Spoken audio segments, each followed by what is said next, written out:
primarily with what I was doing, I was already a fairly advanced technologist, Yes. and birth of deep learning intimidated me. And the people I was working with all had PhDs, and I did not. Mm. And then taking the classes and doing pretty much the same things that they were doing, but not letting me, play their reindeer games because they were being secretive. Right. I It completely demystified the process. I ended up, doing my own little projects myself to verify that yes, I can do this myself without help.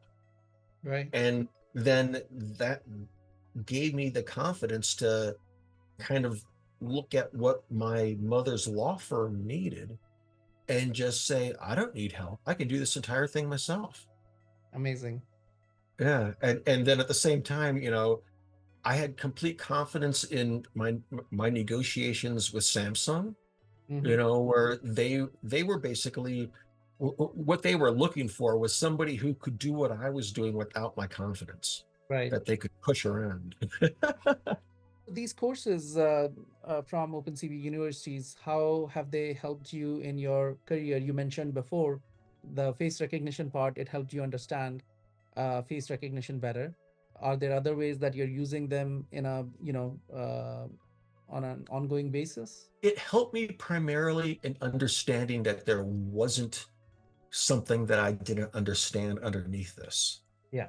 And Demystified all it the yeah, buzzwords, right?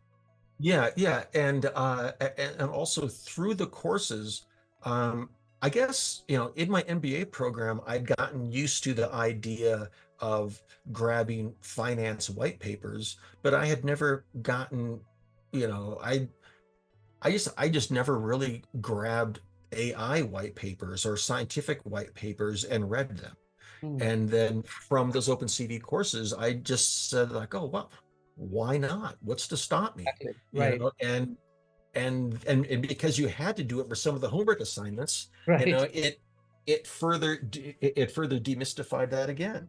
Yeah. You know, Right. and then I I think also it was during the generative art class Yeah. that I took and just basically abandoned because I was I was like, I'm not learning anything here, and it was Deep Fake Live that Right. really that really disillusioned me because I had done all of this actor replacement work. Right.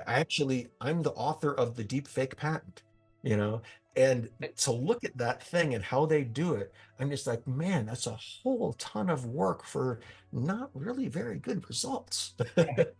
Right, right, right. How did you transition into AI? Like, what made you, pick up our courses, and when did this happen? Well, I've been doing AI more or less since my undergrad Okay, because although that wasn't deep learning, right. um, when I was working on my own company and they were giving me neural nets, Yeah. that was my first exposure to what they really were, and I began to think of them as kind of back propagated splines. Hmm. Because within 3D graphics, you do a lot of spline Right, mathematics. right, right. Yeah. And I had heard people calling AI curve fitting. And and then when we were using it to create 3D models of real people, with all of the polygon outlines and all that stuff, and we knew how to generate the ethnic in-betweens, where we would have an Indian person and then we would have an African person, and Yeah. we knew that these two people were married and they had a kid. So we could Right, actually generate that in between look, and it would actually, and then we could take a 3D scan of the kid and find that we were actually doing it quite well. right, right. Because a lot of the work I was doing in animation is basically curve fitting, you Hmm. know, and and then doing the 3D reconstruction work was also curve fitting. Right. And then when I was working on the facial recognition servers everything was inside 800 gigabyte uh, Dropbox repository. Right. And so I just started reading the code. Yeah. Right. And it was probably about maybe when it began to dawn on me that there wasn't anything here, that Mm, there wasn't some like hard science, that right. this is actually machine learning is doing the hard part, and this is just statistical calculus. Yeah. And I know a lot of statistics. I've always had uh, inferiority towards higher math.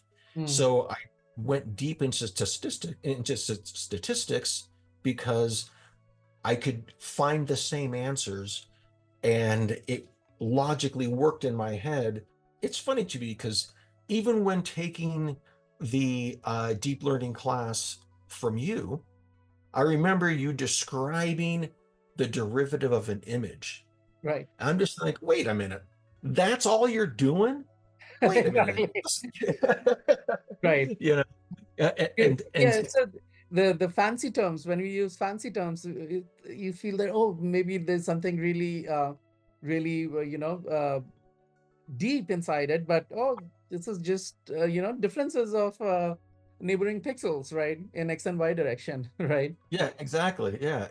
And so it was when I took the computer vision series Yeah. 1 and 2, and I got permission to take the same classes in Python and C++ Right. without paying twice. So I did them both twice, Oh, and nice. then at the same time, I still had a printout of the source code that he had done, and I was looking at the stuff back and forth and just going like, God, I can do all this stuff now, Right. So I was very excited about that.